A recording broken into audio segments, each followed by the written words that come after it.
Bonjour à tous, pour cette nouvelle vidéo, je reviens à mon domaine de prédilection et de cœur. Il s'agit de la PNL évidemment.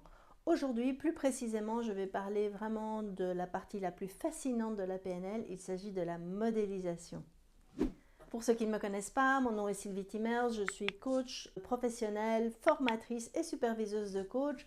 J'ai une académie de PNL qui s'appelle Spiral Academy. Et puis j'ai aussi un cabinet de coaching et de supervision qui s'appelle Business and Soul. Et enfin, je suis cofondatrice de la Team and Group Coaching Academy.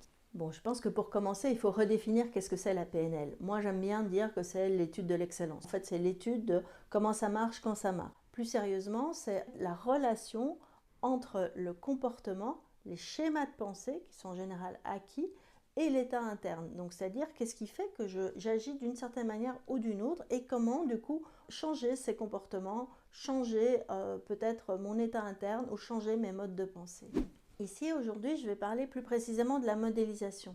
La modélisation est vraiment au cœur de la PNL. C'est comme ça que la PNL est née.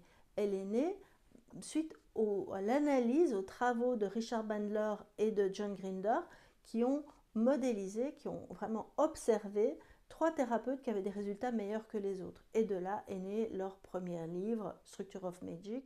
Donc, si je veux définir vraiment la modélisation, je vais dire c'est l'identification des éléments essentiels qui soient de la pensée ou du comportement qui permettent d'obtenir un résultat souhaité de manière à pouvoir le reproduire moi-même, l'utiliser moi-même ou le rendre accessible, transmissible à d'autres. Donc globalement, c'est l'étude de comment ça marche quand ça marche, de trouver les recettes de l'excellence. Du coup, ça permet en fait d'appliquer les techniques de PNL à n'importe quel domaine. Je peux analyser les meilleurs vendeurs, les meilleurs communicateurs, les gens qui ont le plus de charisme, peu importe le sujet, je vais pouvoir en fait garder ce mode de fonctionnement à n'importe quoi. Est-ce que ça veut dire que la PNL est la science du plagiat? Oui, d'une certaine manière, c'est la science du plagiat, c'est-à-dire que c'est une approche très inclusive qui va aller chercher en fait les meilleures techniques à travers les différentes approches, qu'elles soient psychologiques, qu'elles soient philosophiques ou qu'elles soient culturelles, pour arriver à produire le résultat qu'on espère produire en fait. Alors, si je peux changer mes modes de pensée et mes comportements, est-ce que ça veut dire que je peux arrêter de râler?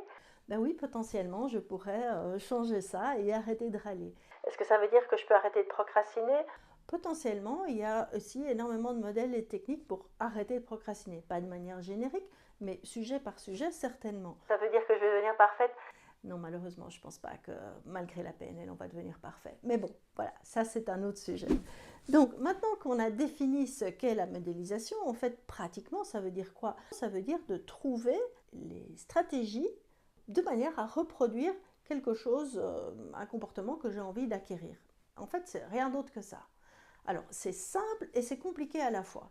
C'est très simple parce qu'en fait, on est né avec la capacité de modéliser. Tous les enfants, les bébés sont des modélisateurs hors pair, sinon on n'apprendrait jamais à parler, à marcher, etc. Un enfant, qu'est-ce qu'il fait? Il observe, il pose des questions, il imite et il continue comme ça en boucle jusqu'à ce qu'il arrive à produire le résultat qu'il espère avoir. Bon, la modélisation, elle se fait tout au long de notre vie et elle se fait de manière totalement inconsciente. Par exemple, si vous avez des adolescents, vous allez être irrité par certains schémas de langage qu'ils ont en disant mais ça se dit pas, on ne dit pas comme ça, etc. Et puis vous êtes surpris qu'après quelques mois, vous commencez à utiliser les mêmes expressions. Mais ça, c'est vraiment le fait, une espèce d'éteint sur nous. Donc la modélisation, on voit vraiment que c'est un processus naturel. Bon, alors, en même temps, on a tout ça, et en même temps, quand on est adulte, on perd pas mal ce truc-là. Pourquoi? Parce que, un, on devient peut-être de moins bons observateurs, deux, on pose moins de questions, et surtout, on passe pas trop à l'action. Quand on passe à l'action et qu'on n'a pas le résultat escompté la première fois, on se dit « Ah, je suis pas doué pour ça », et donc on arrête. Bon, évidemment, il y a des gens qui sont pas comme ça. Ça, c'est la première chose. La deuxième chose, c'est que c'est très facile, ou relativement facile, de modéliser des comportements qui sont techniques, visibles, etc. Donc si vous voulez modéliser comment je fais des biscuits ou comment je couds, ça va être relativement simple. Par contre, modéliser des choses qui sont moins visibles, c'est plus compliqué. Hein, donc c'est-à-dire qu'on peut modéliser le comportement facilement, mais modéliser les schémas de pensée, c'est plus compliqué. Par exemple, moi j'ai voulu modéliser la manière dont Judith Delosier, qui est un de mes modèles, la First Lady de la PNL, retient les prénoms. Donc on se retrouve avec 100 personnes, après 3 jours, elle connaît le prénom de tout le monde. Donc c'est difficile de savoir comment est-ce qu'elle fait. Donc je lui ai posé la question et elle me dit, mais en fait, moi, je photographie dans ma tête la tête de la personne et puis j'imagine que j'écris manuellement, comme ça j'ai le côté kinesthésique, et je photographie la personne avec son nom écrit sur le front. Donc là, j'ai aussi la mémoire visuelle. Donc ça veut dire qu'en fait, elle a des stratégies, des techniques, on peut appeler ça des moyens mnémotechniques, pour retenir les prénoms des gens. Ça, si je ne lui pose pas la question, ben, je ne le saurai jamais. Alors, c'est encore plus compliqué quand il s'agit de quelque chose qui est un comportement qui est complètement inconscient, c'est-à-dire un talent ou quelque chose comme ça. Si vous prenez quelqu'un qui a énormément de charisme, est-ce que ça veut dire qu'on peut le modéliser? Oui, mais ça va être plus compliqué parce qu'il y a probablement des choses qu'elle fait dont elle n'est pas consciente. Alors quand on devient un PNListe un peu plus avancé, on commence à être capable de détecter ce qu'on appelle les micro-stratégies, c'est-à-dire les accès visuels, les images dont on n'a pas conscience, etc. Donc on va avoir des techniques beaucoup plus avancées qui permettent de modéliser même des choses qui ne sont pas conscientes ou pas visibles. Est-ce que ça marche à tous les coups? Non. Bon, personnellement, je ne suis pas une modélisatrice hors pair, mais par exemple, j'essaye de modéliser depuis plus de 20 ans la manière dont mon mari arrive à s'endormir avant même que sa tête repose complètement sur l'oreiller. Et quand je lui pose les questions de comment il fait, il me dit bah, je ferme mes paupières et je m'endors.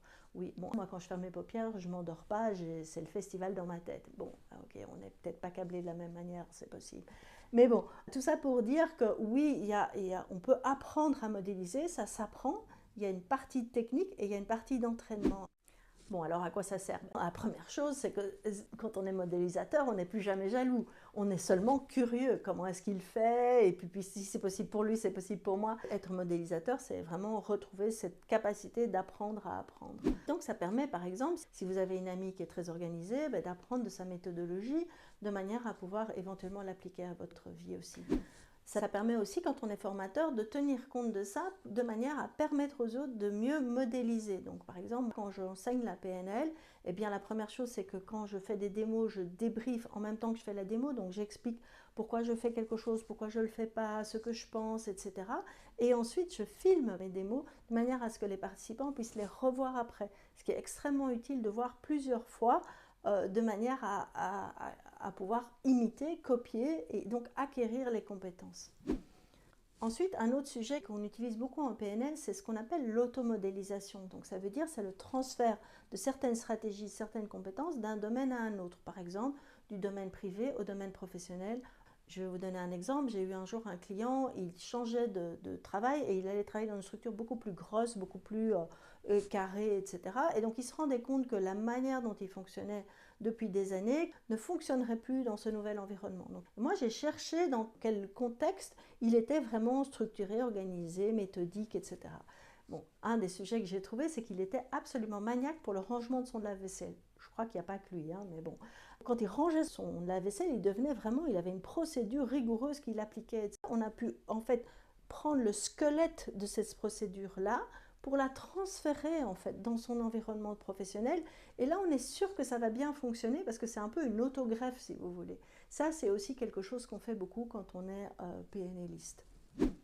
Bon, alors maintenant que je sais ça, quelles sont les étapes concrètement pour pouvoir modéliser? Évidemment, la toute première chose, ça va être d'identifier ce que je veux modéliser. Donc, soit j'ai autour de moi quelqu'un qui fait quelque chose d'exceptionnellement bien, et donc je sais ce que je veux modéliser et j'ai mon modèle, soit je sais ce que je veux changer chez moi et je vais chercher une ou plusieurs personnes qui vont avoir ce type de comportement. Une fois que j'ai identifié ce que je veux modéliser et mes modèles, la seconde étape va être de trouver les stratégies. Alors ça se fait par l'observation. Donc je vais avoir une observation très fine de ce qu'il fait. Et puis je vais aussi poser des questions pour acquérir les schémas mentaux, pour acquérir tout ce qu'elle se dit, tout ce qu'elle a comme image, etc. Donc pour trouver vraiment le comment. La troisième étape va être de passer à l'action. C'est absolument impossible de modéliser quelque chose uniquement par l'observation et par le mental. Il va falloir passer par ce qu'on appelle techniquement une première position, c'est-à-dire par le faire moi-même en bouclant en fait, en regardant si le résultat obtenu correspond au résultat que j'attendais et puis reposer des questions et reboucler comme ça plusieurs fois jusqu'à ce que j'obtienne ce que je voulais changer, jusqu'à ce que éventuellement ça devienne quelque chose, une compétence inconsciente, un schéma automatique, etc. et que j'acquière ça complètement dans ma vie. Donc voilà, ça ce sont vraiment les étapes pour la modélisation. C'est totalement impossible de modéliser sans passer à l'action. C'est comme apprendre à nager le crawl en regardant que des vidéos sur YouTube ou apprendre à devenir un très bon cuisinier en regardant Top Chef. Je suis désolée pour vous, mais ça ne fonctionne pas. Si je veux résumer cette vidéo, je vais dire que la modélisation, c'est apprendre des meilleurs pour devenir meilleur. J'espère que ce sujet vous a intéressé. Je suis très curieuse de lire vos partages, vos expériences dans les commentaires sous cette vidéo. Ça me fait toujours vraiment plaisir d'avoir des interactions avec vous. À tout bientôt. Ciao, ciao!